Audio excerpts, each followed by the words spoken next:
नमस्कार। मैं doctor AK मित्रा, senior scientist, Bharat मौसम विज्ञान विभाग।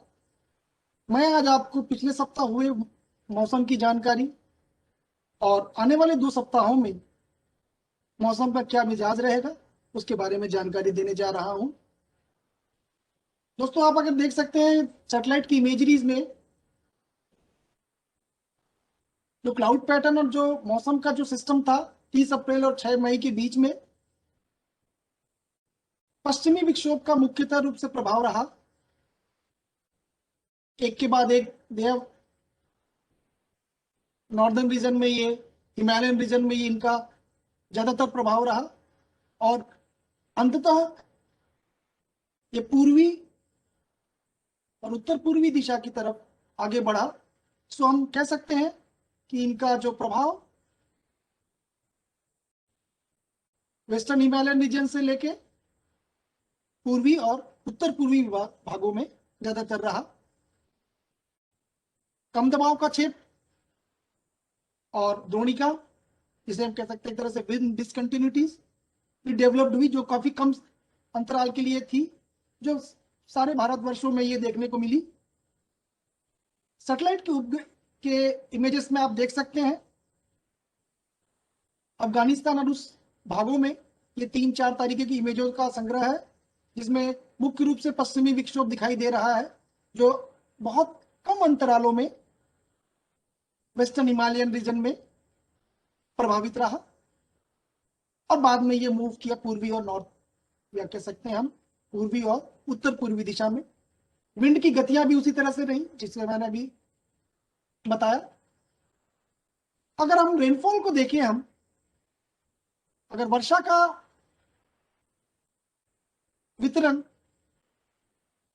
हैवी रेनफॉल जिसको हम कह सकते हैं मुख्य रूप से भारी वर्षा असम और मेघालय रीजन में देखने को मिला 3 दिन, तमिलनाडु, तेलंगाना, बिहार में 2 दिनों के लिए, नागालैंड, मणिपुर, मिजोरम, त्रिपुरा, सब Himalayan, West Bengal, Sikkim, coastal Andhra Pradesh, Kerala, interior Karnataka, Orissa में 1-1 दिन को देखने को हमको मिला।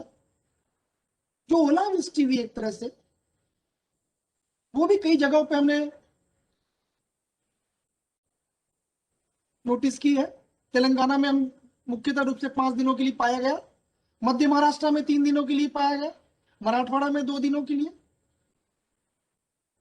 सब हिमालयन, वेस्ट बंगाल, सिक्किम, झारखंड, उड़ीसा, छत्तीसगढ़, हिमाचल प्रदेश, उत्तराखंड में, नॉर्थ इंटीरियर कर्नाटका में भी 1-1 दिनों के लिए पाया गया। और यहाँ पे जो मुख्य रूप से जानकारी अगर हम देखें, हम जो हमको प्राप्त हुई है वो है डस्ट स्टॉर्म, जो कि राजस्थान के एरिया में 2 दिनों के लिए पाया गया। अगर हम इस वर्षा का वितरण को अगर हम डिपार्चर के रूप में और सीजन के हिसाब से अगर हम देखें, तो सप्ताह एंडिंग, जिसको सप्ताह जहां खत्म हो रहा 5 मई को हमने जो पाया, पूरे भारतवर्ष में -22 डिग्री डिपार्चर जिससे कमी पाई गई। नॉर्थ वेस्ट रीजन में भी -38 डिग्री पाई गई डिपार्चर में। मध्य भागों में और दक्षिण भागों में कुछ वर्षा को जानकारी मिली, कुछ वर्षा की रिकॉर्डिंग हुई। लेकिन अगर हम पूर्वी और उत्तर पूर्वी राज्यों की तरफ देखें तो वहां पर भी कमी पाई गई। अगर हम सीजनल की इमेज को देखें, अगर हम पूरी तरीके से भारतवर्ष में कमी पाई गई, नॉर्थ वेस्ट रीजन में, जिसको हम उत्तर पश्चिम दिशा में हम देखें, वो भी कमी पाई गई, मध्य भागों में कमी पाई गई, बट दक्षिणी भागों में खासकर कुछ रेनफॉल या कुछ वर्षा को हम सीजनल सप्ताह के रूप में हम अगर देखा जाए सीजनली पाया गया। लेकिन पूर्वी और उत्तर पूर्वी भागों में भी कमी को गणना की गई। अगर तापमानों को हम देखें, जो निम्न तापमान और उच्चतम तापमान को अगर हम देखें पिछले सप्ताह के, तो एक बड़ी बात देखने को मिली कि नो हीट वेव, ना नो हॉट डे और वार्म नाइट नहीं देखने को मिला। किसी भी तरह का हीट वेव, गर्म रात और गर्म दिनों का किसी भी तरह का जानकारी और रिकॉर्ड नहीं हुआ। मुख्य रूप से कारण ये हो सकते हैं जिसमें मैंने अभी आपको बताया, पश्चिमी विक्षोभ, और पश्चिमी विक्षोभ के कारण थंडरस्टॉर्म, लाइटनिंग हुई, जिसके कारण जो टेम्परेचर है, जो जो तापमान है, वो तापमान वृद्धि नहीं हुई। और हम देख सकते हैं हाईएस्ट या उच्चतम तापमान 45 डिग्री सेल्सियस रिकॉर्ड हुआ नौगांव, पूर्वी मध्य प्रदेश में 30 अप्रैल को। और जो निम्नतम तापमान 13.5 degree centigrade Valsad Gujarat region को 4 तारीख को देखा गया। अगर हम सिनॉप्टिक फीचर्स जो जो मुख्य रूप से सिनॉप्टिक और जो एनडब्ल्यूपी के पूर्वानुमान को देखें ऑन 6 तारीख को आज, तो अभी भी फिर से अगर इमेज को अगर हम देखें, इस चित्र को 850 एचपीए विंड की है, अगर हम रेनफॉल और विंड को हम साथ में देखें तो उसमें फिर से हम देख सकते हैं कि पश्चिमी विक्षोभ का फिर से प्रभाव पड़ने जा रहा है। फिर से एक और अनदर ट्रफ द्रोणिका मिड और अपर लेवल में देखने को वेस्टर्लीज ओवर पूर्वी भागों में, उत्तर पूर्वी भागों में देखने को मिल रहा है। कम दबाव का क्षेत्र भी देखने को मिल रहा है भारत के कई जगहों पे। पूर्व और पश्चिम द्रोणिका, जो खासकर पूर्व और उत्तर पूर्व और पूर्वी राज्यों को परसिस्ट जो होने जा रहा है 6 से 7 दिन के लिए, ये यथावत रहेगी। नॉर्थ साउथ में भी अगर हम उत्तर पूर्व द्रोणिका को अगर हम देखें तो उसमें भी ये जानकारी मिल रही है कि उत्तर पश्चिमी दिशा में, माफ कीजिएगा, उत्तर पूर्वी दिशा में middle and upper tropospheric level में भी इसकी परसिस्टेंस दिखलाई पड़ रही है। सो अगर हम इसको इस तरह से बोलें, इन एडिशन तेज गति की दक्षिणी और दक्षिणी पश्चिमी हवाएं प्रिवेल करने जा रही region over most of the week, सारे सप्ताह के लिए। सो हम वार्निंग की तरफ से अगर हम इनको देखें, जो जो जैसा कि मैंने बताया, पश्चिमी विक्षोभ रहेंगे, द्रोणिका रहेंगी, कम दबाव के क्षेत्र रहेंगे, तो थंडरस्टॉर्म, लाइटनिंग और ओलावृष्टि या ओले गिरने की संभावना है। तेज विंड हिमाचल प्रदेश, बिहार में होने की संभावना है आज, उत्तराखंड में, मध्य महाराष्ट्र में 6 और 7 मई को, और तेलंगाना में 7 मई को देखने को मिल रहा है। तो इसकी जो इंपैक्ट होने वाले हैं, जिसमें बहुत तेज हवाएं चलेंगी, ओला वृष्टि भी होने की संभावनाएं हैं, जो खासकर हॉर्टिकल्चर और प्लांटेशन के लिए मुख्य रूप से हानिकारक हो सकते हैं। ओलावृष्टि साधारण जनमानस को भी और उनके पशुओं को भी हानि पहुंचा सकते हैं उन जगहों पे। कुछ टूटे फूटे घर और जो व्यवस्थित घर नहीं रहेंगे, जो झोपड़ियों में रहेंगे, उनके भी गिरने की संभावनाएं रहेंगी। तो सावधानी बरतने की जरूरत है यहाँ। और जो एक्शन है, हम घर पे रहें, दरवाजे खिड़कियां सारे को बंद करें और कोशिश करें बाहर ना निकले, शेल्टर्स में रहें। और खासकर बहुत महत्वपूर्ण हो जाता है कि हम किसी भी वृक्ष के नीचे ना खड़े रहें, जो बहुत ही खतरनाक साबित हो सकता है, खासकर थंडरस्टॉर्म और लाइटनिंग की दशाओं में। कंक्रीट फ्लोर पे ना खड़े हों, वॉल के आसपास ना खड़े रहें, गिरने की संभावनाएं रहेंगी। अब आते हैं 7 से 13 मई में रेनफॉल का वितरण के पूर्वानुमान किस तरह से होंगे। सो हम ये देख सकते हैं इमेज में, जो आप देख रहे हैं, वाइड स्प्रेड बहुत बहुत रेनफॉल होने की और थंडरस्टॉर्म होने की और भारी वर्षा होने की संभावनाएं दिख रही है पूर्वी राज्यों में, खासकर कर इंटायर नॉर्थ ईस्टर्न, जिसको हम पूर्वी राज्य कहते हैं, पश्चिम बंगाल में, सिक्किम में। हैवी टू भारी से भारी वर्षा असम, मेघालय में सेकेंड हाफ दूसरे सप्ताह में देखने को मिलेगा। और लाइट टू मॉडरेट कम रेनफॉल की थंडरस्टॉर्म और lightning rest part of the east Indian, जो बाकी पूर्वी भागों की अगर हम बात करें उसमें कम होंगे, लेकिन उत्तर पूर्वी राज्यों में, खासकर इंटायर आपका असम, मेघालय, नागालैंड, मणिपुर और पश्चिम बंगालों में भारी से भारी वर्षा होने की संभावना है। अगर हम उत्तर पश्चिम दिशाओं की बात करें तो scattered to fairly widespread thunderstorm होने की संभावना, जैसे मैंने आपसे कहा,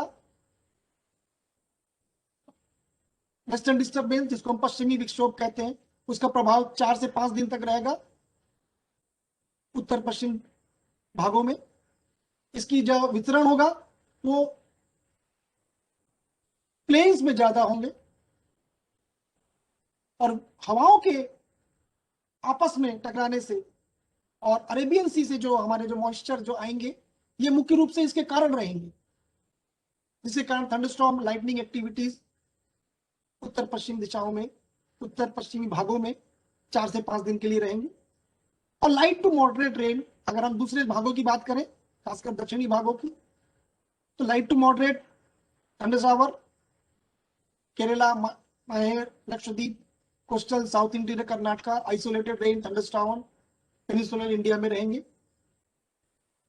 सप्ताह के अंत में इनकी तीव्रता बढ़ेगी।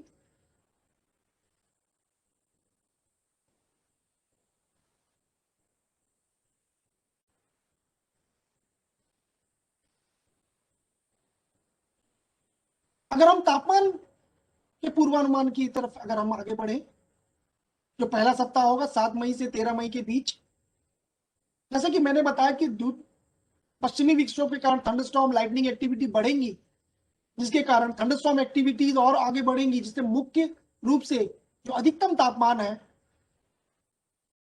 उसकी कम रहने की संभावना है पूरे भारत के भागों में। कुछ जगहों को छोड़ के western Himalayan region, east coast, Saurashtra, Kutch, जहां पे ये थोड़े से नॉर्मल या मुख्य रूप से नॉर्मल या थोड़े स्लाइटली ज्यादा हो सकते हैं, बट बाकी जगहों पे अधिकतम तापमान कम रहेंगे। सो इससे एक बहुत बड़ी जानकारी ये हो सकती है कि हीट वेव की संभावना पूरी तरीके से कमी रहेगी। जैसा कि आपको मालूम है, प्री मानसून सीजन ऑलमोस्ट 2-2.5 महीने होने को है।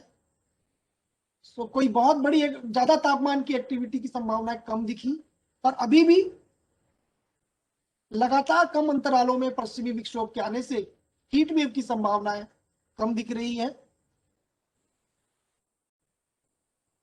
अगर रेनफॉल को हम अगर देखिए दूसरे सप्ताह में, जो मुख्य रूप से 14 मई से 20 मई के बीच होगा, इसमें भी संभावनाएं आप देखिए उत्तर पूर्वी राज्यों में मोस्ट ऑफ द ज्यादातर दिनों में रेन वर्षा का